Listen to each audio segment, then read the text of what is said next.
현재 스페인도 부동산 투기로 성장을 했고 그 거품이 붕괴되면서 경제 위기가 발생했는데요. 우리나라도 이와 마찬가지로 위험하다는 게 스페인과 이런 공통점이 있습니다. 우리나라도 부동산 거품 붕괴가 진행이 됐고 지금 현재 거품 붕괴 중에 있는데요.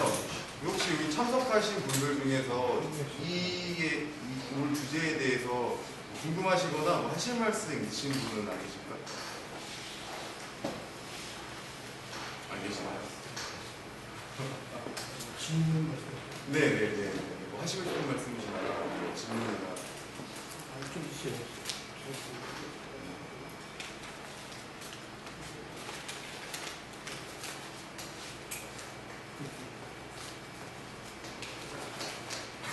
내용이 좀 많이 틀리는데 그 내용은 네, 그럼 상관없어요? 네. 그 조 부분에 대해서 북한에서 말씀해야 되니까 아니면 아니 여기에 대해서 뭐 네. 그 주제하고 좀 약간 벗어나는 얘기인데. 아니 일단 제가 지금 느낀 거 뭐냐면은 이제 스페인하고 이제 한국 경제하고 이제 내용이 좀 비슷하잖아요. 부동산 결국 침체 때문에 지금 이제 한국도 마찬가지고 근데 이제 스페인은 부채가 이제 기업 중심이고 이제 우리나라는 가계 부채 중심으로 알고 있습니다. 근데 이제 지난번에 이제 2008년 글로벌 금융위기도 그랬지만 유럽발 전쟁 위기가 결국 이제 한국 경제는 해외 약재가 발생할 때마다 이제 국내 외환 시장은 굉장히 요동을 치잖아요. 근데 외화 자금을 안전자산으로서 가치로 이제 가져가려고 하는 그런 바람이 있다 보니까 한국 원화를 팔고 달러로 환전해가고 한국을 떠나게 되잖아요. 한국의 모든 주식 자금이 외국으로 빠져나가잖아요. 유럽의 자금들이. 그래서 이로 인한 외환시장의 환율 변동성이 매우 크다 이거죠. 특히나 한국의 장기적인 유입된 자금이 아닌 단기적인 자금, 즉 단기 외채 문제가 좀 심각한 것 같습니다. 단기 외채 문제 해결을 위한 단기 외채 관련 부담금을 신설하고, 즉 단기 자금의 수요가 많은 금융기관에 세금을 물려서 이를 통한 수익으로 다시 외환 보유액을 축적해 나가는 방법도 좀 가능한지. 다만 이제 자본 규제라는 개발도상국 정책을 사용함으로써 투자자로서의 매력을 갖다가 받을 수 없는 부분이 있지만은 저 주제하고 좀 약간 좀 벗어나는 질문인데. 결국 이제 중요한 건 외국인 채권 투자에 대한 이자 소득세를 부과시켜서 외국 투자자들이 달러가 이제 한국에 유입되는 걸 좀 차단하는 방법, 원천적으로. 너무 우리나라의 외환 시장이 충분히 크다 보니까 그런 부분.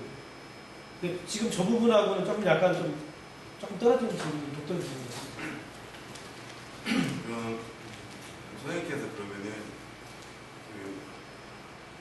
잠깐 이 스페인과 우리나라에 대해서 조금 약간 간략히 정리해 주시고. 네. 결국 우리나라의 부동산 공개는 내수 위축이잖아요. 근데 이게 결국 내수 위축이 외환하고의 관계가 유럽에서 가파에서들은 내수가 없어가지고 수출을 못하다 보니까 외환 갚을 돈이 없어서 그 차익이 되잖아요. 우리나라는 지금 단기 외채가 어쨌든 수합으로 지금 갚을 수 있는 상황이잖아요. 이제 여기 공개가 되면서 외환하고의 관계가 어떻게 변화가 될지 그 부분이 좀 궁금합니다. 질문해 주세요. 아까로 그 첫 번째 말씀하신 건 이제 자금 이동을 좀 규제하자. 네. 투기 자금 차단을 좀 규제하자. 또 그다음에 이제 그 한 수단으로서 일종의 이제 금융 거래세 비슷한 세금을 맞아 그런 취지의 말씀이신 것 같아요. 근데 그 한국이 잘하면 굳이 막을 필요 없고 잘하면 그러니까 세계 경제 규모로 1인에 2인에 이렇게 하고 경제 성장이 어떻고 뭐가 하고 하는데 안에서 문제가 생기든 밖에서 문제가 생기든 조금만 안팎으로 조금만 문제가 생겨도 비천물이잖아요. 그렇죠. 이게 사실은 본 모습이죠. 한국 경제가 실제 실력이 어느 정도인가 하는 것을 이렇게 보여주는 본 모습이죠. 그런데 스위스 같은 나라는 같이 작잖아요. 작은데도 어떤가요? 또 얼핏 생각하면 스위스 하면 생각나는 게 뭐죠? 무슨 치즈, 시계 이런 정도잖아요. 근데 그런데도 불구하고 어떻습니까? 뭐 그냥 스위스 북한 엄청나게 뛰잖아요. 그러니까 작아도 뭔가 뭔지는 몰라도 엄청나게 힘이 있다라는 거예요. 그 다음에 일본 20년 동안 저렇게 뭐 장기 불황이네 침체네 뭐라고 계속 떠들어도 곧 망해야 되잖아요. 특히나 밖에 문제가 생기면 또 일본은 빚이 얼마나 많아요. 정부가. 금방 뭐 쓰러져도 전혀 숫자상으로 보면 이상할 것 같지 않은데 실제는 어떻습니까? 오히려 밖에서 문제 생기면 일본으로 다 들어오죠. 그러니까 그게 진짜 실력이죠. 그게. 그러니까 한국이 양적으로 또는 수치상으로 한국 경제가 뭐 어떻고 저렇고 뭐 이렇게 이야기하는 건 그냥 정치권이나 어떤 그 정권의 어떤 그 홍보나 포장 슬로건에 가깝고 정말로 그렇게 경제 규모가 커지고 잘 되고 하면은 국민들이 왜 이렇게 힘들어합니까? 그렇죠? 역으로 일본이 20년 동안 저렇게 장기 침체를 겪어왔으면 일본 국민들 거의 다 쓰러져야 되죠. 근데 한국 국민들만큼 그렇게 힘들지 않아요.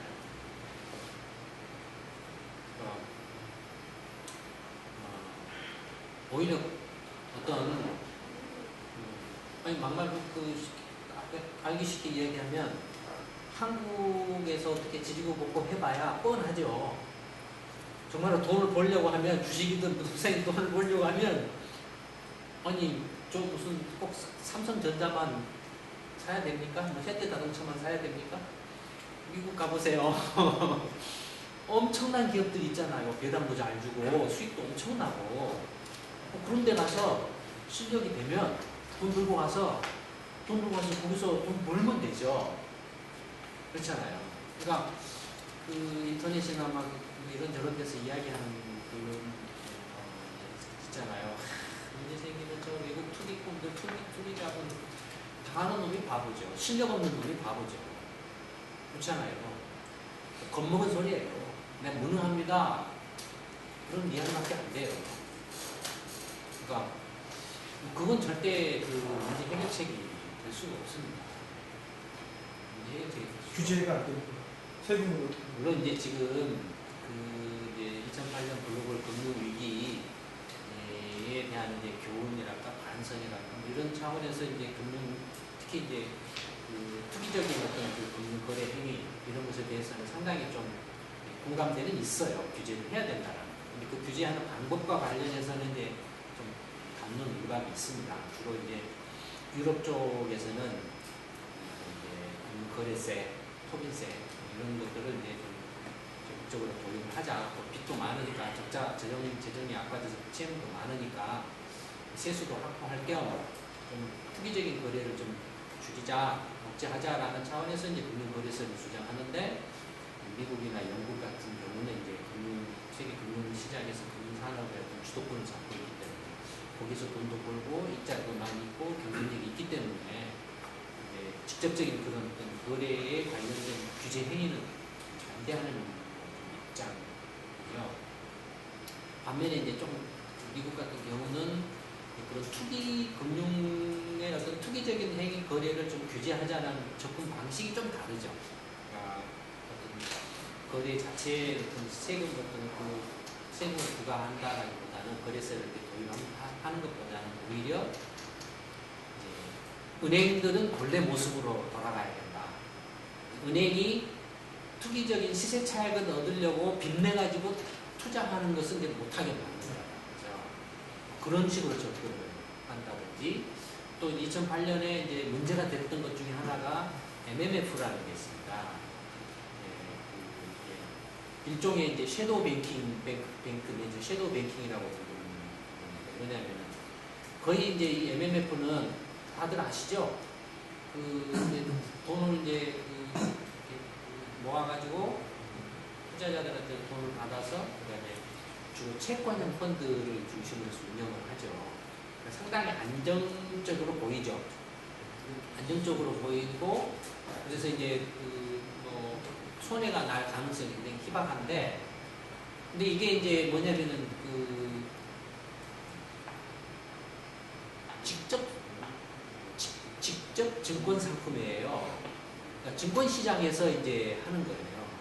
은행은 이제 간접이니까 간접 금융 상품은 간접 기관이니까 규제나 이런 것들이 있거든요. 어떤 규제냐면은 예금을 받아서 이제 대출을 하고 했을 때 손해가 날 위험이 있잖아요. 대출을 이렇게 해줬는데 못 갚아버리면 손해가 나잖아요. 그 손해를 예금자한테 막바로 떠넘길 수 없으니까 그 완충 장치로 이제 주주들 자기 자본 이제 좀 쌓아놔라. 그게 이제 국제 결제은행 BIS에서 이제 8%로 이렇게 해놨는데 이번에는 그걸 강화하는 쪽으로 이렇게 했죠. 그러니까 미국 같은 경우는 그런 자기 자본 은행들의 어떤 그 자기 자본을 강화하고 그 다음에 투기적인 행위를 금지하게 하고 하는데 이번에는 뭐가 문제가 됐냐면 이 MMF가 파산을 하게 뻔했어요. MMF가 손해가 나버렸어요. 채권을 막 투매해가지고 그게 떨어져 버리니까 MMF가 파산을 해버리니까 어떻게 되겠습니까? 이제 그 돈을 맡겼던 사람은 막 거의 완전 은행의 예금 비슷하게 생각을 하고 여러분도 실제로 증권사에서 MMF 사면 거의 은행 예금 비슷하게 생각하잖아요. 그렇게 생각을 했는데 이건 또 그런 식으로 운영을 하고 그런 식으로 또 홍보해서 돈을 모았어요. 그랬는데 이 MMF는 은행처럼 자기 자본을 충당을 안 해요. 투자자가 돈을 이렇게 투자자가나 주주가 손실이 나면은 먼저 주주가 그 손실을 떠안고 그 다음에 이제 그 돈을 이제 투자한 사람들한테 원금을 제대로 확실하게 돌려준다는 이런 게 있어야 되는데 이게 없었던 거죠. 이 MMF 규모가 한 2조 7천억 달러가 돼요. 엄청나게 커요. 미국에서 지금 이제 금융위기 후에 현재 제일 높은 데가 이제 JP모건 체이스인가요? 이제 전체 이제 예금뿐만 아니라 전부 다 뱅크 오브 아메리카가 제일 JP모건인가 뱅크 하여튼 이 말씀 정리 좀 해주시고요. 예. 네. 근데 이게 지금 뭐랄까 2008년 글로벌 금융위기 이후에 어떻게 이제 금융시장을 정비할 거냐에 있어서 중요한 이슈들이에요.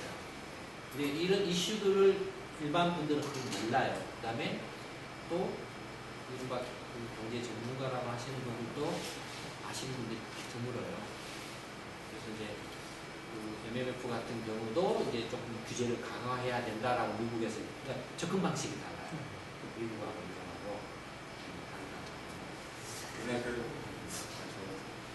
죄송합니다. 길어진 것 같아서 그럼 오늘 주제인 우리나라가 스페인처럼 정말 이렇게 스페인처럼 부동산 거품이 형성되고 붕괴가 됐고 지금 가계 부채가 심각한데요. 우리나라도 정말로 스페인처럼 경제 위기라는 그런 안 좋은 상황까지 진행이 될까요? 그건 이제 장담할 수 없죠. 일단 가계부채 문제가 이미 상당히 심각한 수준까지 이루고 있다라는 것에 대해서는 이제 다들 이제 인지하고 인식하고 있고 그래서 이제 현재 정치권이든 정부든 가계부채 문제를 이제 어떤 식으로든 좀 풀어내려고 애를 많이 쓰고 있죠. 근데 이제 그럼에도 불구하고 저희가 보기에는 아직 가계부채 문제에 대해서 조금 심각하게 받아들이는 것 같지는 않은 것 같아요. 정치권이나 정부가. 근데 스페인하고 이제 한국하고의 어떤 경제 상황을 비교를 해보면 이제 시평에서 최근에 시평에서 이렇게 쭉 비교를 했습니다만 일단 산업 구조가 다르죠. 스페인은 이제 상대적으로 세계 관광 대국이죠. 관광 대국이고 한국은 상대적으로 또 이제 수출에 의존하는 그런 구조고 이건 그 어느 것이 좋고 나쁘고 이렇게 말할 수 없습니다. 왜냐하면은 그 나라의 경제 구조나 산업 구조는 이제 경제학 교과서에 의하면 그 나라의 비교 요인을 반영하고 있기 때문에 그러니까 스페인 같으면은 그 관광 자원들이나 이런 조상들이 잘 이렇게 만들어서 물려준 역사적인 유물이나 관광 자원들이 있어서 그것들이 상당히 경쟁력이 있기 때문에 그 경쟁력이 있는 산업을 중심으로 산업이나 경제가 커진 거죠. 자연스러운 거예요. 반면에 한국 같은 경우는 산업밖에 없고 자원은 없고 땅은 좋고 하기 때문에 어떻게 해서든지 많은 사람들이 먹고 살려면은 뭔가 자꾸 이제 밖으로 이렇게 나가서 할 수밖에 없는 구조. 그러다 보니까 뭐 의도적이든 또는 결과적으로 어떻게 됐든 간에 수출 중심으로 이렇게 가게 됐고 그것들이 특히 이제 이웃에 일본이라는 나라가 있었고 한국이 일본의 식민지였고 그래서 알게 모르게 의식적으로든 일본의 영향을 절대적으로 받고 있는 상황에서 일본이 그런 식으로 이제 수출 중심으로 했기 때문에 그걸 그냥 자연스럽게 보고 배운 거죠. 자연스럽게. 여러 가지 여건 면에서도 일본하고 비슷한 데가 있고 하기 때문에. 그래서 이제 한국은 이제 그런 수출 제조업 중심으로 산업이 이제 조금 비중이 높게 되어 있고 그런가 하면은 이제 대외 채무 면에서 보면 상대적으로 이제 스페인이 상당히 이제 대외 채무가 지금 스페인의 위기는 대외 채무 위기죠. 부동산 투기를 했는데 그 부동산 투기를 한 돈을 스페인의 기업들이나 부동산 개발업체들이나 아니면 스페인의 금융기관들이 이렇게 독일이나 프랑스나 네덜란드 이런 데로부터 돈을 막 빌려다가 여기다가 이제 돈을 쏟아 부어준 거죠. 그래서 이제 생겨난 거고 한국은 상대적으로 이제 외환위기를 겪었기 때문에 대외 채무는 뭐 상대적으로 스페인에 비하면 훨씬 적죠. 훨씬 적지만 아까 처음에 그 이야기가 나왔던 것처럼 안암팍의 조그마한 충격에 대해서 굉장히 취약한 구조에 있습니다. 그래서 뭐 지금 외환보유고가 3천억 달러를 넘었다라고 하지만 이걸 가지고 이걸로써 이렇게 그 위기에 대응할 수 있다라고 장담하기는 어렵다. 지금 한국 이제 경제 주체별로 대외 채무 규모가 4천억 달러가 조금 넘고, 그 다음에 이제 외국인 투자자들이 현재 보유하고 있는 주식이 이제 한 30% 이상을 보유를 하고 주식가총액에 그러니까 한 3천억 달러 정도 이상을 달러로 환산하면은 지금 뭐죠? 지난 2008년 9년 초 글로벌 금융위기 때 외국인 투자자들이 주식을 매각을 상당량 했죠. 그때 이제 외국인 투자자들의 주식 보유 비율이 제가 한 50%.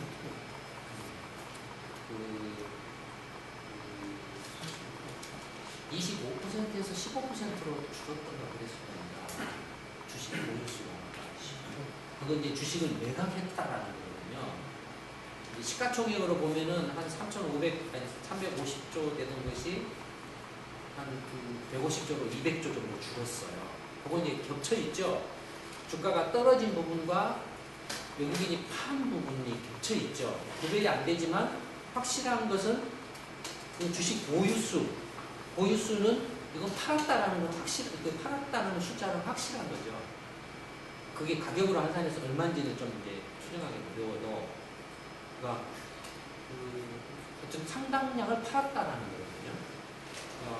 만약에 문제가 생겨서 또다시 그 외국인 투자자들이 대거 매각을 하게 되면 뭐 대충 한 500억 달러에서 한 1000억 달러 정도로 추정을 하는데, 그 정도로 매각을 하게 되면 $2 뭐 지금 외환보유고 3천억 달러 가지고 있다고 해도 순식간에 500억이나 1000억 달러 확 줄어버려요. 그러면 좀 문제되죠. 네, 제가 여기서 궁금한 게 스페인 같은 경우는 그 대외 채무를 통해서 기업이 그 부동산 투자를 주로 했잖아요. 근데 가해 같은 경우는 우리나라 같은 경우는 가계가 대부분이 가계 대출을 해서 부동산 투자를 했잖아요. 그래서 만약에 거품이 분배된다 그러면 우리나라 같은 경우는 이 가계 부분에서 파산이 대거 양상되면서 경제 위기가 진행될 거라고 저는 생각되는데요. 네. 그러면은 어떤 그런 경제 개인의 파산에 의해 생기는 파산 때문에 생기는 경제 위기가 어떤 형태로 나타날지 궁금합니다. 가계 부채가 많아서 가계가 부동산 투기를 해가지고 그걸 감당하지 못해 넘어진 경우는 이제 미국을 보면 알 수 있죠. 미국이 이제 그 경우에 해당하니까. 예. 그러니까 미국은 이제 금융기관이 가계를 부추겨서 이제 투기가 일어나고 붕괴된 경우. 그래서 가계가 그 서프라임 론 사태 나고 나서 굉장히 많이 파산을 했죠. 그런 유사한 상황이 벌어질 가능성이 높죠. 스페인 같은 경우는 기업이나 금융기관의 문제이기 때문에 어쨌든 간에 기업이나 금융기관을 막으면은 어느 정도 바닥을 잡을 수가 있는데 문제는 뭐냐면은 말씀드렸던 대채무가 너무 많아가지고 지금 스페인 경제 전체적으로 그 대채무를 감당할 수 없다라는. 그래서 지금 스페인 은행들에 대해서 구제금융을 해준다라고 1,000억 유로를 이제 지원을 해주는 걸로 돼 있잖아요. 근데 지금 말 나오는 건 뭐죠? 은행이 문제가 아니라 스페인 경제 전체를 구제를 해야 된다라는 말이 나오고 있잖아요. 그러니까 스페인 경제 전체적으로 기업이든 가게든 은행이든 정부든 중앙은행이든 밖에서부터 빚을 내는 것들이 너무 많아가지고 감당을 못하는 상황이다라는 거죠. 현재 스페인 경제 상황을 감안해 볼 때, 한국 같은 경우는 가계 부분이 지금 지난 10년 넘게 부동산 투기를 해오면서 빚을 굉장히 많이 빌렸죠. 앞전에도 말씀을 드렸는지 모르겠지만 한국은행의 이제 예금 취급 기간 예금은행 기준으로 치면은 가계부채가 300조 정도 되니 주택 관련 담보대출이 300조 정도 되지만 자금 순환표상의 어떤 자료를 기준으로 해서 이제 제2금융권이나 은행 금융기관들 보험이라든지 이런 데까지를 포함해서 보면은 최소 400조 이상이 주택 관련한 가계대출 부분이죠. 또 사실 이제 기업 대출의 상당 부분도 조그마한 중소기업이나 사업을 하는 사람도 어떻게 보면은 그게 부동산 대출이고 특히 그것이 이제 주택 대출이라고 연계되어 있거든요. 아까 오전에 우리 연락을 부산의 어떤 벤처협회인가 뭔가에서 강연 요청을 한번 해왔는데 무엇에 대해서 강연 요청 해달라고 이렇게 왔는지 혹시 짐작하실 수 있는 분 계세요? 네? 진행자가 말해버리면 어떡해. 죄송합니다. 저 눈치 없는. 벤처기업, 울산 지역의 벤처기업들을 상대로 해서 부동산에 대해서 강연을 해달라고 왔어요. 그런 상황이에요. 그러니까 그런 것까지 포함하면 더 크죠. 근데 400조라고 치면 한 가구당 1억 원만 대출을 받았다고 쳐도 400만 가구예요. 그러면 아파트가 한 830만 원, 850만 원 정도 있으니까 400만 가구가 지금 빚을 들고 있는 거나 마찬가지죠. 전체 50%. 그렇죠. 1억 원. 그 다음에 한 가구가 2억 원을 대출 받았다고 해도 200만 가구예요. 근데 2억 원이면 여러분 이자 얼마죠, 1년에? 120만 원. 월 120만 원. 환산하면. 근데 평균 가계 도시 근로자 가계 소득이 300만 원, 40세 기준으로 그 정도 예전에 수치로 그 정도로 기억을 하고 있는데 300만 원에서 120만 원 빼봐요. 그러면 40세 되는 사람이 얘 하나 키운다라고 했을 때 생활이 거의 불가능한 거죠. 그 상황이 그런 거죠. 그러면 그 아파트 소유하고 있는 가게의 거의 50%가 거의 120만 원의 월 이자를 내고 있고 그 내고 있는 1억 원이면은 1%는 600만 원이니까 아, 네. 좀 더 줄어들고 네. 2억 원이면 네, 120. 1,200만 원이니까 120만 원 정도 되겠죠. 그런 가게들이 월 평균 소득이 300만 원이면은 앞으로 그러면 이걸 갚을 가능성은 그러니까 지금 네. 모든 사람들이 다 가서 일을 하는 것 같아요. 주부도 나이 관계없이 또는 남자들도 그래서 보니까 식당에 남자 30대, 40대, 50대 남자들이 설거지라든지 이런 거, 서빙이나 이런 거 하는 사람들이 파출 직업 소개서 하는 데 있지 않습니까? 굉장히 많더라고요. 요즘에. 뭐 일찍 이제 뭐 일자리를 면퇴를 하거나 뭐 하거나 하면서 이제 빚이 있어가지고 급하니까 그런 거라도 좀 이렇게 해서 이렇게 어떻게 좀 파산을 면해보려고 하는 그런 것들이 제가 최근에 들었어요. 그런 이야기. 정말 심각한 거예요. 그러면은 그 주제를 바꿔서 그 인천공항 민영화에 대해서 한번 진행을 해보도록 하겠습니다. 그러니까 진짜 정부에서 보면은 공항 민영화하면은 서비스질이 좋아지고 너무 이렇게 급박하게 돌아가는 것 같네. 혹시 네. 혹시 그럼 이 주제에 대해서 질문 있으신가요? 아까 결국 내수가 이렇게 되면 이제 축소될 수밖에 없는데 축소가 되면 변동성이 심화되는 환율이 여기서 변동성이 심해진다는 얘기가 비교하잖아요. 지금 이미 그 작년 저희가 그 경제전망 세미나 때 올해는 그 경제 전체적으로 변동성이 굉장히 커질 거다. 위험이 커질 거다. 그래서 저희가 이제 예측도 상당히 그 예측의 그 오차 범위를 크게 잡아서 변동성이 워낙 커지기 때문에 이야기하기도 했거든요. 그래서 올해 경제 성장률을 한국 같은 경우는 3%를 기준으로 해서 플러스 마이너스 0.5%가 3.5에서 2.5 정도 이렇게 이제 했거든요. 근데 실제로는 저희는 이제 2.5에 더 가까울 거다. 지금 그런 방향으로 가고 있죠. 근데 뭐 아까도 잠시 이야기가 있었지만 내부적으로 충격이 발생하면 한국의 경우에는 그 밖에서 보는 또는 한국 스스로가 보는 그 실제 실력이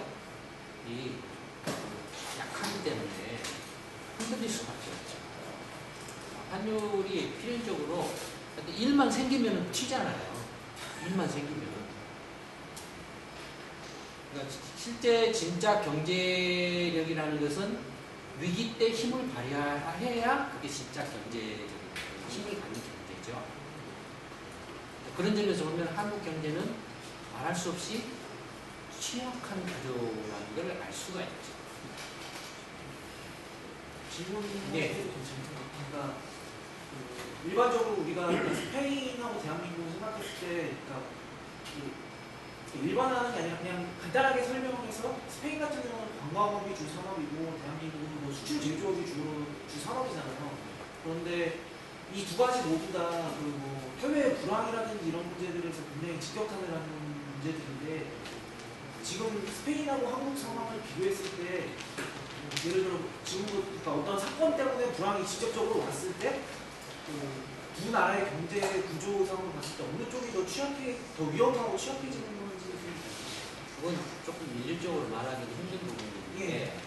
만약에 스페인만 문제가 되고 유럽 다른 나라들이 문제가 없다라면은 또 상황이 달라질 수 있죠. 스페인이 이제 제조업이 취약하지는 않아요.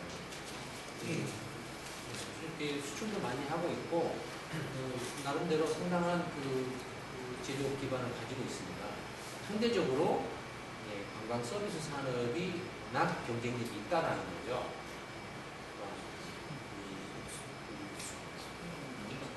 나름대로 수출해서 이렇게 좀 흑자를 내기도 하고, 그다음에 이제 근데 이제 한국 같은 경우도 항만 문제가 되면은 또 상황이 달라져요. 다른 데는 문제가 없는데 그러니까 일률적으로 좀 그 위기적인 상황에 대해서 적대적인 기준을 가지고 비교하는 좀 어려운 점이 있습니다. 질문이 있습니다.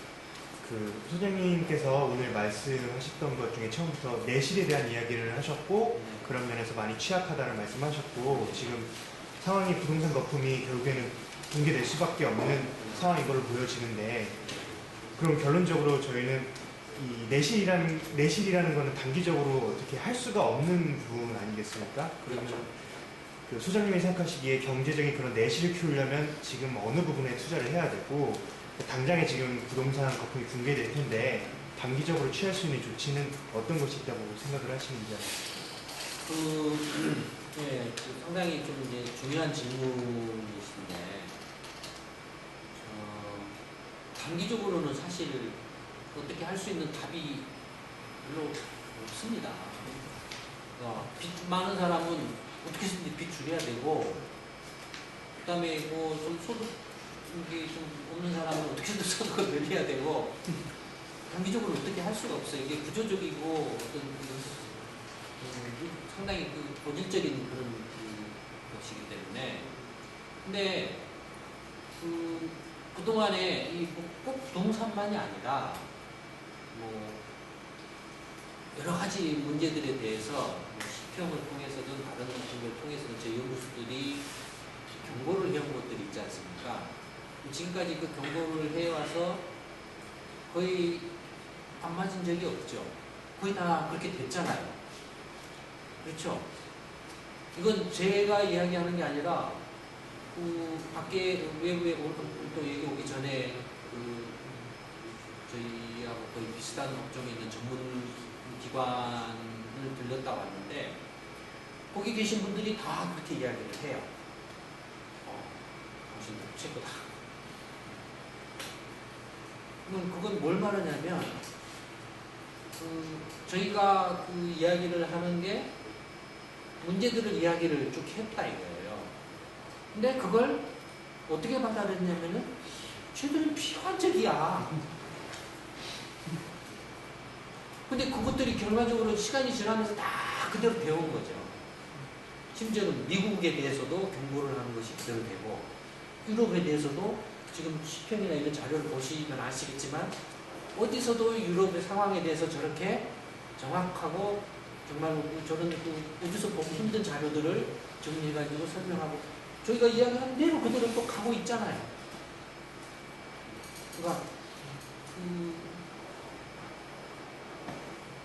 예를 들어서 근거 없는 비관론도 문제지만 근거 없는 낙관론도 엉터리다 이거예요. 말아먹는다 이거예요. 그러니까 이 문제 어떤 그 구조적인 문제들은 하루아침에 해결될 수 있는 문제가 아니거든요. 어떻게 해야 되느냐? 이미 계속 이야기해 왔잖아요. 포럼이나 공부방 이렇게 이런 취지도 그것 때문에 한 거고 고질적이고 구조적인 문제들을 근원적으로 치유를 하지 않으면은 한국 경제가 결코 강해질 수 없다. 모든 국민들이 편안하고 좀 여유롭고 안심하고 살 수 있는 그런 경제를 만들 수가 없다. 어떻게 해야 되느냐? 경제 상황, 국내외 경제 상황을 있는 그대로 보지 못하고 계속 문제 없다라든지 잘 되고 있다든지 하는 식으로 계속 포장해온 그런 그 사람들이 빨리 바뀌어야 되죠. 정치가 바뀌어야 되고 정부의 정책 실패가 이게 정권에 관계없이 계속 무조건 반복되어 왔잖아요. 대한민국도 그랬고 카드채 내란도 그렇고 부동산도 그렇고 뭐 그 후에 뭐 여러 가지 뭐 양극화라든지 일자리 문제라든지 뭐 저축산 고령화 문제라든지 이런 것들이 열거하면 한도 없죠. 그러니까 그런 문제들은 다 근원적이고 구조적인 문제들이죠. 근데 이번에도 그 올 하반기 경제대책하고 그 운영 방향도 정부가 발표를 했지 않습니까? 내용을 보면 그냥 뭐 청년 일자리, 청년 인턴, 뭐 벤처 창업, 그러니까 그런 근본적인 문제 해결책을 하지를 못하죠. 그런 식으로는 그러니까 한쪽에는 구멍이 뻥 뚫려가지고 이게 문제가 양산되고 있는데 그 양산되는 문제를 갖다가 반창고로 붙이려고 하고 있다 이거예요. 구멍 뚫린 걸 막으려고 생각하지를 않고, 근데 구멍 뚫린 걸 막으려면은 뭐 해야 되냐면은 정부하고 정치 개혁부터 해야 돼요. 근데 표현이 그래도 속담입니다. 중이 제머리 못 깎는다라는 거잖아요. 제가 이렇게 하는 게 아니고, 그러니까 지금 기존의 정치권이나 정부는 스스로 자기 머리 못 깎습니다.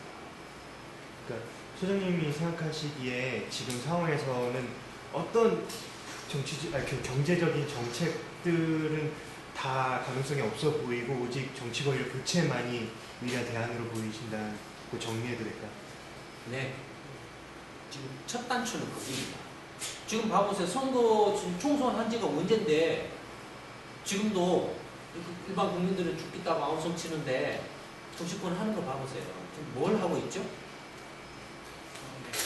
국민들이 실제로 뭘 어떻게 어렵고 뭐 하는 건 그냥 적당하게 어떤 뭐 그냥 언론에다가 발표하고 뭐 하고 뭐 좀 또 이렇게 뭐 예산 모아가지고 이렇게 좀 뭐 아니면 추경이든 뭐든 이렇게 한다라고 신임하고 그게 다죠. 그렇게 해서 문제가 해결되느냐, 지금까지 그렇게 안 해왔냐 이거죠. 그렇게 해왔는데 결과가 지금 이렇다 이거예요. 이 주제에 관해서 더 궁금하신 점 있으십니까? 네. 부동산 같은 주식 경제 가계가 심각해질 때는 소비 주체인 가계가 부실해지니까 결국에는 시발점이 내수진작으로 해서 가계를 좀 튼튼하게 만드는 방법이 있는데 인위적으로 어차피 경제가 축소가 되기 때문에 그 부분을 사회 복지가 어느 정도 충당해주지 않는 이상 내수진작에 도움이 되지 않을 거라고 개인적으로 생각을 하거든요. 네. 그 부분에 대해서는 어떻게 생각하세요? 네, 이제 어려운 문제입니다. 이게 일시적이고 경기 순환적인 요인에서는 좀 일시적인 불경기라면 말씀하신 대로 조금 재정을 투입해서 좀 빚을 내서라도 메우면은 되거든요. 일시적이기 때문에. 근데 이게 이제 일시적인 어떤 경기 순환적인 요인이 아니고 구조적인 모순이나 시스템적인 결함에 의해서 발생한 것은 어떻습니까? 돈을 쏟아부을수록 밑빠진 돈이 돈 붓기. 효과가 없다라는 게 이미 입증이 되고 있잖아요. 미국이든 유럽이든 일본이나 미국이나 유럽 얼마나 그 부동산 높은 꺼지고 또 금융위기 나오고 나서 천문학적인 돈을 쏟아 부었잖아요. 근데 반응이 없잖아요. 시간이 가면 도로원 쪽으로 가고 시간이 가면 도로원 쪽으로 가고 남는 건 이제 전부 빚만 남고 상황이 그렇잖아요. 그러니까 그래서 계속 지금 이야기하는 게 구조개혁을 이야기하는 거예요. 구조개혁이라는 게 무슨 그 한국에는 유감스럽게도 외환위기의 그 구조조정의 안 좋은 이제 그 경험이 일반 국민들한테 이렇게 있어가지고 굉장히 거부감이나 부정적인 어떤 그런 걸 이렇게 그 감을 주는 느낌을 주는데 한국이야말로 정말로 구조개혁이 절실하죠. 이게 무슨 막 사람을 자르고 저렇게 막 이렇게 어떤 장기적인 어떤 비전이나 전략이나 계획이 없이 그냥 무계획적으로 그냥 임시 방편으로 우선 나부터 살고자라는 식으로 막 이런 그런 부조기 조정이 아니라 정말로 앞으로 길게 내다보고서 궁극적으로 뭐 10년 후, 20년 후, 30년 후에는 모든 사람들이 다 골고루 만족하고 이렇게 잘 먹고 잘 살 수 있는 그런 경제를 만들기 위해서 그런 목표를 세운다라고 했을 때 그걸 실현하기 위해서 20년 뒤, 10년 뒤, 5년 뒤, 3년 뒤, 1년 뒤 지금 뭘 단계적으로 어떻게 해 나갈 것인가, 어떤 과제들을 어떻게 고쳐 나갈 것인가 이런 걸 하잖아요. 물론 지금 당장 발밑에서 이렇게 무너지는 가게나 부분들에 대해서는 붙잡아야죠. 예를 들어서 이제 뭐 서민금융이라든지 또 그 차상위 소득계층에 대한 지원이라든지 이런 거는 무계획적으로 그냥 단발적이고 이런 그 정말로 이렇게 좀 그야말로 그 소극적인 의미에서의 그 생계를 떠받쳐주는 뭐 그런 차원이 아니라 가급적이면은 그 스스로가 뭔가 문제를 해결하려고 굉장히 노력을 한다라든지 그런 의지가 있다라든지 이런 사람들한테는 2번이고 3번이고 계속 서포트를 해줘야 된다. 왜냐면은 자기 스스로의 힘으로 자기 자력으로 문제를 해결하려고 노력하는 게 전체로 보면 가장 비용이 적게 들어가거든요. 그리고 가장 좋은 방법이거든요. 아우, 나 저 죽겠습니다. 나 힘이 없습니다. 좀 먹여 살려주세요 하면 이건 대책이 없어요. 대책이 없어요.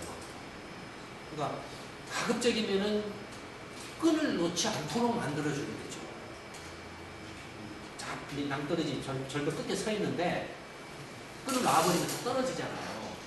끈을 놓지 않고 붙잡고서 어떻게든 자기 발로 이렇게 벼랑 끝에서 멀어지려고 노력하는 사람한테는 그때는 밀어줘야죠. 그런 부분에 있어서의 어떤 그 사회 안전망이라든지 지원 절대적으로 중요하죠. 중요하지만 그러나 정말로 그 무의미한 무슨 보편적 복지 가지고 무슨 생산적 말은 좋죠. 그렇게 해서 성공한 나라 어디가 있습니까? 없습니다. 그리고 그 수많은 그 천재적인 경제학자들이 바보입니까? 만약에 그런 걸로 해서 경제가 다 잘 먹고 잘 살고 훌륭한 경제가 된다면 이미 그런 경제 이론이나 모델들이 수도 없이 나왔겠죠? 없습니다. 저는 천재가 아니라서 그런 그 저보다 훨씬 뛰어난 그 세계적인 천재적인 사람들 많은 경제학자들이 내서 그 내용 그건 인류의 지혜거든요. 학문이라는 건 인류의 지혜예요. 저는 그 인류의 지혜를 보고 배워서 어떻게 해서든지 그 제대로 실천하려고 노력하는 것이 불과하죠. 그러니까 무슨 지금 정치권에서 떠드는 정말 이렇게 무계획적이고 무의미하고 단락적인 어떤 복지 논쟁이나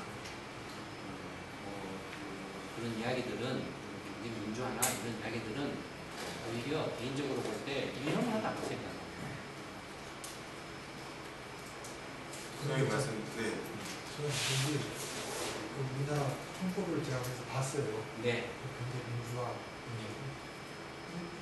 지금 제가 기억으로는 이런 조항이 나와요. 헌법 조항에 경제의 민주화를 뭐 추구한다 이렇게 돼 있어요. 경제의 민주화. 그러니까 우리는 이제 그렇게 되면 경제 민주화라는 말과 뭐 거의 일맥상통한 것 같거든요. 경제의 민주화라고. 우리 같은 세력의 입장에서는 헌법 저항도 좀 문제시하는 네, 잘못됐죠. 잘못됐습니다. 그러니까 87년에 만들어진 헌법이고 그것이 정말로 그 헌법이라는 게 그 각 분야의 전문가들이 무슨 헌법학자만이 헌법을 만드는 게 아니고 전문가들이 정말로 그 국가의 근간이 되고 기본이 되는 부분에 대해서 치열하게 연구하고 토론하고 그래서 적어도 최소한 뭐 30년, 50년, 100년을 내다보고서 국가 운영의 어떤 가장 근간의 틀을 만들어야 되죠. 그리고 그런 거를 국민들한테 알기 쉽게 설명을 하고 국민들의 여론을 수렴해야 되죠. 그러니까 지금 그 정부에서 발표하는 여러 가지 그 자료들을 보면 특히 이제 예를 들어서 올 하반기 경제 그 대책이라든지 운영 방안 내용 같은 걸 봐도 물론 그 자료들을 보는 일반 국민들이 많지도 않겠지만 설령 그걸 본다라고도 그 내용 보시는 국민들이 별로 없어요. 그러니까 중요한 건 정부가 또는 정치권이 하는 일을 일반 국민들이 누구라도 쉽게 이해할 수 있도록 설명을 하고 정리를 해서 알려줘야 됩니다. 근데 그런 게 없어요. 하여튼 헌법의 문제는 87년에 벌써 지금 25년 이상 지났거든요. 그 당시 시대적인 상황과 지금하고는 완전히 바뀌었어요. 헌법도 사실은 많이 고쳐야 될 때가 많이 있습니다. 선생님 말씀 들어보니까 부동산 거품이라든지 이런 우리가 잘못된 정책을 보면은 그 밑빠진 독에 계속 물을 붓는 것 같아요.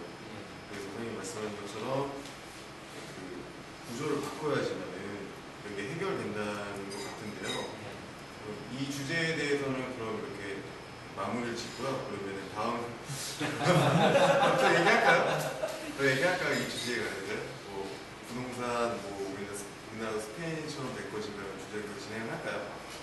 궁금하신 거 있으신가요?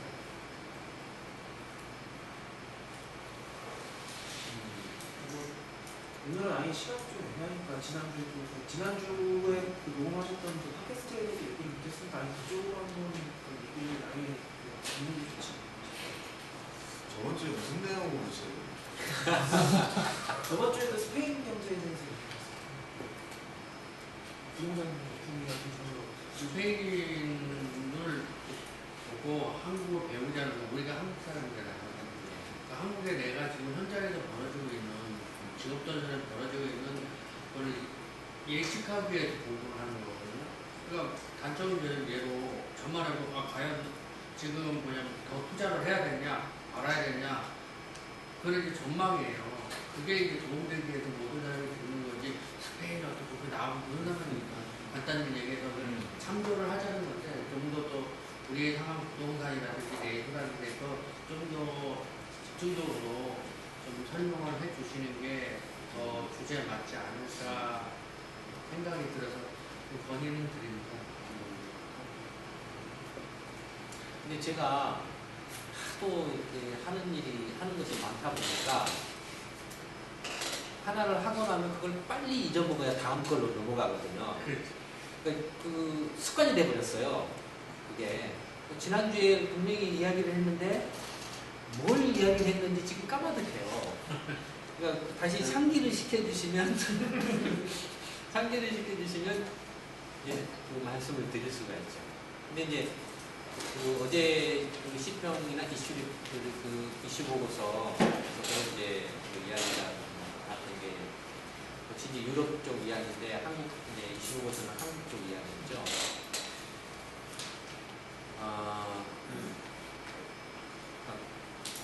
일종의 이제 그 정상적인 상황에서의 경제학과 위기적인 상황에서의 경제학이 다른 것 같아요.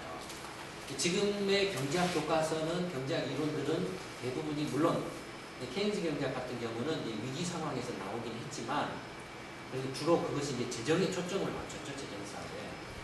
위기적인 상황이든 정상적인 상황에서의 경제학에서는 기존의 지금 현재 경제학 이론들이 어느 정도 타당성이 있어요.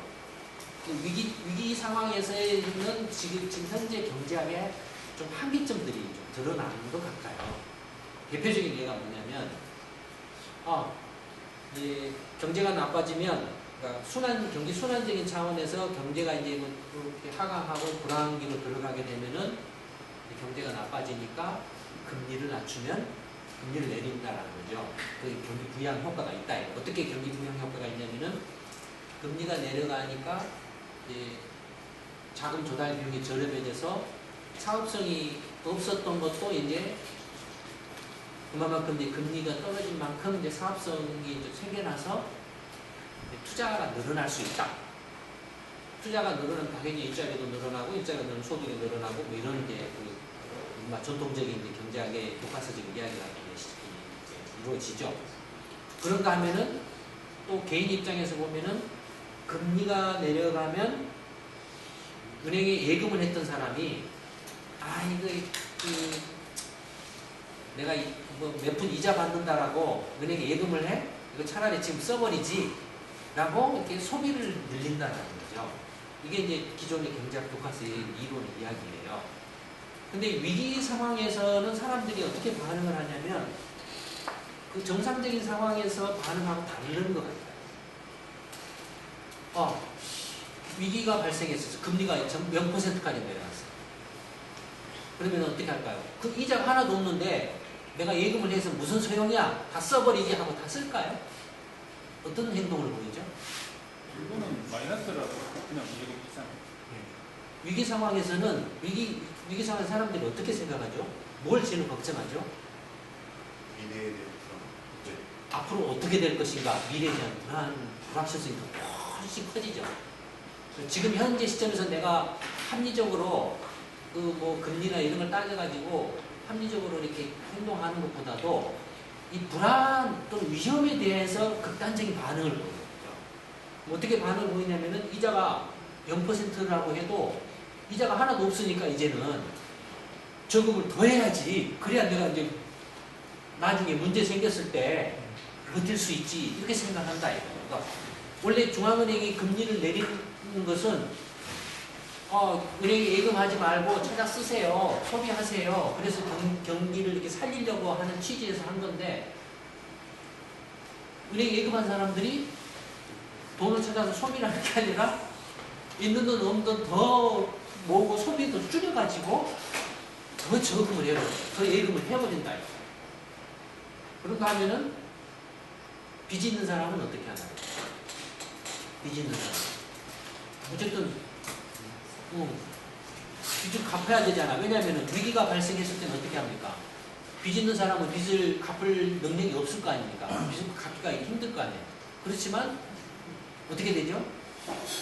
돈 빌려준 사람이 갚아라고 닥달을 하죠. 그렇죠? 돈 갚아라고 지금 은행들이 가게한테 빌려 갚아라고 막 닥달하잖아요. 그러니까 위기 상황에서는 빚을 진 사람 입장에서는 빚을 갚기가 힘들어도 원하든 원치 않든 못 갚은 사람은 파산하는 거고 파산해서 이제 빚이 그냥 깎이는 거예요. 그거 채무 탕감이에요. 그 다음에 갚을 수 있는 능력이 있는 사람은 빚을 빌려준 사람이 막 갚으라고 강요를 하기 때문에 갚는다 이거예요. 그러니까 중앙은행이 금리를 내렸을 때에는 금융기관이 대출을 많이 하라고 싼 이자로 많이 해주라는 뜻으로 금리를 내린 건데 실제로 위기 상황에서 금융기관 은행들이 한 행태를 보면 일본이든 미국이든 유럽이든 똑같습니다. 어떻게? 대출 회수를 해버려요. 대출 회수를 해요. 그러니까 경제학 교과서 이야기하고 정반대 행위를 해요.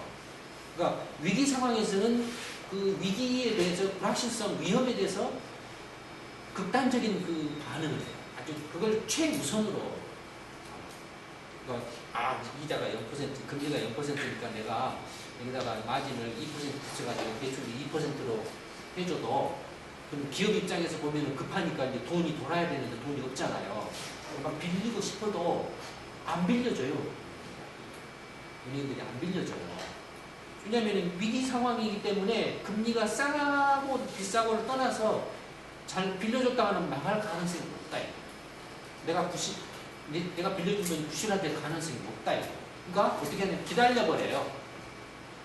위기 상황이 끝날 때까지 기다려버려요. 선생님, 그러면은 그 가게는 저축을 많이 하고 위기 상황 저축을 많이 하고 그 은행 같은 경우는 기업에 대출을 잘 안 해주고 근데 경기가 회복되려면은 소비가 늘어나야 되고 기업의 대출이 활발해져서 투자가 활발해져야 되는데 그러면은 그게 경기가 안 좋은 상황에 그런 고착화가 되는 것 같은데 그럼 거기서 그런 경기가 좋아지려면은 좋아지려면 그러니까 어떻게 그게 이제 구조개혁이에요. 거기서 이제 구조개혁이 필요합니다. 지금 그 상황에서는 말 나오는 게 정부가 재정사업을 하는 거 되는 방법이 없어요. 근데 정부가 재정사업을 한다? 그러면은 생각이 뻔해요. 뭐죠? 뭐 병원 짓고 학교 뭐 짓고 뭐 도로 짓고 뭐 다리 보수하고 뭐 이런 거예요. 지난 그 이른바 케인즈 경제학이 시작한 이래로 몇십 년 동안을 그걸 계속 해왔죠. 근데 그 결과는 뭐였죠? 빚만 쌓였죠. 그 다음에 어떻게 됐나요? 그것 때문에 경제가 막 성장하고 일자리가 늘어나고 그랬나요? 그렇지 않습니다. 일자리는 그것에서 늘어난 게 아니라 안정적인 일자리는 정말로 민간 부분에서 기업까지 올 수 있는 혁신으로 일자리가 늘어난 거예요. 그렇게 정부가 재정을 통해서 이른바 공공 토건 사업을 한 것은 그냥 밑 빠진 독에 돈 붓기 거의 끝난 거죠. 일자리가 안 생긴 거예요. 그러니까 그 사업을 할 때만 반짝하고 그 사업 끝나면 거기서 끝나버려요. 그 다음에 이미 이제 세상이 그걸로서 유지되고 먹고 살아갈 수 있는 경제가 아니에요. 그렇잖아요. 지금은 뭐 휴대폰이다 뭐다 뭐 이렇게 지식 정보다 이런 걸로 이미 가고 있잖아요. 근데 일부 그런 그 부분들은 뭐 이렇게 예전에 비하면 막 30% 정도 비중을 차지했다면 지금은 5%도 안 돼요. 그런 것들이 이제 전체로 차지하는 비중이. 그러니까 경제 구조가 이렇게 바뀌어버렸기 때문에 예컨대 정부가 지금은 그런 재정 사업을 해도 경기 부양 효과가 없다. 학교를 짓고 다리를 고치고 병원을 짓고 뭘 하고 해봐야 도로를 깔아봐야 그때만 반짝하지. 그것이 이제 바탕이 돼가지고 무슨 뭐 인텔이든 뭐 저기 구글이든 아니면 애플이든 뭐든 그런 제2의 애플, 제3의 구글, 뭐 제4의 뭐 인텔 뭐 이런 혁신적인 기업들이 생겨나는 토대가 안 된다, 밑거름이 안 된다 이거. 그러니까 그러면 어떻게 해야 되느냐? 구조계획밖에 어떤 구조계획이냐? 지금까지 이렇게 그 낭비되고 잘못되고 그 구조적인 모순을 일으켰던 부분들을 이렇게 줄이고 거기에 투입돼서 낭비됐던 재원을 가지고 이렇게 이제 새로운 어떤 성장의 동력이 될 수 있는 분야로 이렇게 전환시켜주는 그게 구조계획이에요. 그 구조계획에는 굳이 별도로 돈을 빚을 내가지고 투입할 필요가 없죠. 기존에 맞지 않고 이미 이제 경제 구조나 시스템이나 여러 가지 여건에 맞지 않고 낭비되고 있는 사업들을 또는 부분들을 과감하게 정리를 하고 거기에 투입됐던 재원들을 새로운 분야로 이렇게 바꿔가는 거죠. 근데 새로운 분야로 바꿔가는 것은 어떻게 바꿔가냐면은 역시 그 새로운 분야를 이끌어갈 수 있는 능력이나 역량을 가진 사람들한테 힘을 실어줘야 돼요. 그러니까 한국처럼 무슨 재벌 대기업이나 이런 게 아니고 정말로 혁신 아니면은 뭔가 그 새로운 것을 이렇게 주도해 갈 수 있는 창의적인 그런 집단이나 사람들에게 그런 것들을 활용해서 능력을 발휘할 수 있는 틀을 만들어줘야 돼요. 그것이 5년이 됐든 10년이 됐든 지속적으로 투자를 해서 거기서 결과가 나올 수 있도록 해줘야 돼요. 그게 구조계획. 그런 걸 하려면 그런 구조계획을 하면 어떻게 해야 됩니까? 아까 처음에 말씀드렸던 것처럼 경제 전체에 대한 중장기적인 비전, 목표를 설정하고 그걸 어떻게 실현시켜 갈 것인가에 대한 분야별로 단계별 액션 플랜을 만들고 해야 되죠. 그런 것 없이는 불가능합니다. 그런 걸 만들려면 어떻게 됩니까? 경제를 포함해서 전반적인 어떤 경제사의 시스템 구조에 대한 전문적인 분석 능력이나 그 다음에 대안을 만들어내고 문제를 찝어내고 그걸 해결할 수 있는 대안을 만들어낼 수 있는 전문 역량을 가지고 있어야 돼요. 그러니까 지금 그런 데 부딪혀 있습니다. 한국뿐만 아니라 세계 경제가 거기에 부딪혀. 그러니까 전통적인 그 정상적인 상황에서 경제학 이론으로는 지금 상황을 해결하지 못하는 것 같아요. 뭐 이런 관련해서 이제 이른바 이제 그 리차드 푸라는 분이 무슨 이제 농량의 이론이라든지 이제 부채 경제학 이런 이야기를 하기도 합니다만 그분의 이제 주장은 거품이 생겨가지고 거품이 붕괴되면 부채만 남는다 이거예요. 부채가 남는데 경제 전체적으로 기업이 됐든 가게가 됐든 금융기관이 됐든 그 빚을 줄이는데 정신이 팔려 있다 이거예요. 채무 조정을 한다 이거예요. 그러니까 채무 조정을 하는 상태에서는 아무리 중앙은행이 무슨 금리를 내리고 뭘 해도 안 먹힌다 이거예요. 그러니까 그 상황에서는 이제 전부 빚을 줄이려고 하면 가게도 빚을 줄이려고 소비를 안 하고 기업도 이제 빚을 줄이려고 빚 갚으려고 하니까 고용도 안 하고 투자도 안 한다 이거예요. 금융기관 대출을 안 한다 이거예요. 그러니까 위축된다 이거죠. 그러면 어떻게 해야 되느냐? 그걸 메워줄 수 있는 것은 정부밖에 없다 이거예요. 정부가 어떻게 메워야 되느냐 하는데 그들 이야기가 다리 놓고 병원 놓고 또 도로 짓고 하는 이야기를 하고 있어요. 언제까지 해야 되느냐? 경제가 이제 정상적인 상태로 갈 때까지 계속 해야 된다 이거예요. 돈 어디서 나서? 정부가 계속 빚내서. 근데 정부가 계속 빚내서 할 여력이 없죠. 지금 어디에 걸려있죠? 정부가 너무 빚이 많아가지고 그래서 이제 그 리차드 푸시가 그 2000년대 초반에 한번 그 일본에서 좀 어떻게 보면 왕따당한 적이 있어요. 고이즈미 출범할 때 당시에 이제 고이즈미의 그 브레인이었던 라는 그 이제 사람이 있었거든요. 그때 이제 뭐 당시에 이제 경제 그 대신도 하고 한국은 금융감독원에 장관을 하고 이런 사람이거든요. 근데 그 사람하고 이제 그 좀 대립을 했죠. 그래서 이제 아게나타 헤이조라는 사람은 부족이에요. 고이즈미 내각에 이제 냈었던 게 뭐냐면 뭐였죠? 부족이에요. 먼저 밑빠진 독을 고쳐놓고 나서 뭘 해도 해야 된다. 지금은 독이 이렇게 밑이 뻥 뚫린 상태에서는 아무리 돈을 쏟아 부어봐야 비투성이만 된다. 이거. 민간은 민간대로 주저앉고 정부는 정부대로 비투성이가 된다. 일본이 그래서 지금 문제가 됐다. 이거. 선생님, 시간이 거의 다 있는데요. 마지막으로 질문 하나 받고 네. 마치도록 하겠습니다. 질문 있으신 분 계세요? 여당 비슷하게 네. 하나 물어보면 네. 만약에 지금 박근혜 캠프에 김정인이나 그다음에 한명 있잖아요. 이항국 둘 중에 만약에 한 명을 택하라고 한다면 우리 쪽에 소장님 말씀하신 분이 가까운 사람 둘 중에 누군가? 제가 그쪽 계신 분들을 개인적으로 이렇게 정책 지금 이야기하고 뭐 살펴본 적이 없어서 뭐라고 이렇게 말씀드리는 건 좀 어려울 것 같습니다. 이 질문을 네. 우리가 내수 침략이 안 되잖아요. 그래서 사적으로는 이제 우리가 유일하게 내수를 돌파할 수 있는 방법이 북한하고 관계에 계시는데 중국이 성장하든 터키가 성장하든 그런 정치가 다른 이슬람이라든지 공산주의가 발전할 수 있었던 근본적인 이유가 정치와 경제를 위해서 때문이라고 생각하거든요. 근데 향후 우리가 나아갈 길이 북한과의 관계를 개선해서 경제적으로 효과를 올리는 게 하나의 방법이라고 생각하는데 그게 경제적인 효과나 이런 거에 대해서 타당성이라든지 앞으로 방향성에 대해서 이 방법이 하나의 올바른지 소장님의 의견을 좀 예, 뭐 말씀하신 대로라고 생각합니다. 그게 이제 정치 경제 분리라기보다는 현실적으로 정치 경제가 분리될 수는 없죠.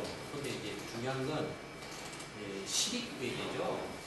그다음에 어느 것이 더 단기적이나 어떤 개인적인 어떤 그 가치관이나 어떤 이념하고 관계없이 나라 전체로 봤을 때 중장기적으로 어느 것이 더 실익이냐라고 봤을 때 어쨌든 간에 북한을 한국 입장에서 최대한 경제를 어떻게 자력으로 키워서 서로 윈윈할 수 있는 구조를 만드는 게 가장 실익이 크죠. 그러면 통일 비용도 걱정할 필요도 없고, 그 다음에 훨씬 더 북한을 이렇게 남한 입장에서 잘 활용해서 경제 성장의 어떤 새로운 어떤 계기로 삼을 수도 있고, 얼마나 그게 좋습니까? 그걸 이제 뭐 개인 뭐 개똥 철학에는 무슨 이념이나 말도 안 되는 걸 가지고 막 휘둘러 버리고 한다라는 자체가 참 어리석은 거죠. 그것도 사실은 나라 전체로 보면은 말할 수 없는 기회비용을 치는 거죠. 다만 이제 어떤 그것이 모든 문제를 해결해 주는 것처럼 또 생각하는 것도 너무 지나치게 부풀려서 생각하는 거예요. 한국이 북한하고 경제 협력을 확대하면은 정말로 그냥 그 모든 문제가 해결되고 세계 최강의 무슨 경제 강국이 되고 뭐가 되고 그렇지는 않습니다. 지금 현장에서 우리나라에서 우리들이 느꼈을 때 유일하게 가깝고 근접되고 북한으로 사줄 수 있는 곳이 북한 쪽이 아닐까 봐 이렇게 의견들이 개인적으로 많아요. 그래서 여쭤보고. 예, 북한에 지금 당장에 공부를 한다면 남한이 북한한테 지속적으로 투자를 해주는 기간이 필요합니다. 어떤 당장의 투자에서 당장의 어떤 결과가 나올 수 있는 건 많지가 않고요. 노동력인데 노동력으로 북한이 물론 싸다라고 해도 그게 못지않은 나라들도 있잖아요. 그 다음에 그걸로서 그 남북한이 길게 먹고 살 수 있는 길은 아니거든요. 그렇지 않습니까? 그러니까 가급적이면 단기적으로는 뭐 어쩔 수 없이 이제 북한이 워낙 열악하기 때문에 그런 노동력을 활용하는 그런 경제 협력 방안으로 가야 되겠지만, 갈 수밖에 없겠지만, 그 여러 가지 조금 더 고차원적인 협력 방안을 생각하는 게 현명하다고 생각을 하고, 그다음에 어쨌든 간에 제가 이제 계속 말씀드린 것 중 하나가 있는 현실을 있는 그대로 먼저 보는 것이 무엇보다도 중요하다라고 생각합니다. 그리고 있는 현실을 그대로 본다라는 게 지금 상황이 위기냐 아니냐를 먼저 이제 보는 거죠. 위기가 아니다라고 본다라면은 거기에 대한 이제 대응책이나 방안이 다를 거고, 위기라고 본다라면은 또 다른 대응책이나 방안이 나오겠죠. 지금 위기라고 생각하십니까? 안 하십니까? 위기라 생각합니다. 위기라고 생각하신다라면 위기적인 상황에서는 개인 입장에서 어떻게 해야 된다고, 어떻게 하는 게 현명하다고 생각하십니까? 내가 이 위기적인 상황에서 좀 돈을 벌 수 있는 길이 없을까라고 생각하시는 게 현명한 건지, 아니면은 이 위험한 상황에서 어떻게 하면 내가 좀 손해를 이렇게 안 볼 수 있는 방법을 찾을까라고 생각하는 게 더 현명한 건지, 어느 쪽이 더 현명한 건지. 손해를 피해. 그렇죠. 손해를 피하는 게 가장 현명하죠. 위기적인 상황에서는 100명이면 한 8, 90명이 다 손해를 보는 상황이라는 거잖아요. 확률적으로 굉장히 내가 도박을 해서 돈을 벌 수 있는 확률이 굉장히 낮은 상황이죠. 무모한 어떤 행동이나 행위를 하는 것은 위험하죠. 시간이 이제 끝난 관계로 오늘 경제한번 콘서트는 여기서 마치도록 하겠습니다. 네, 감사합니다. 네.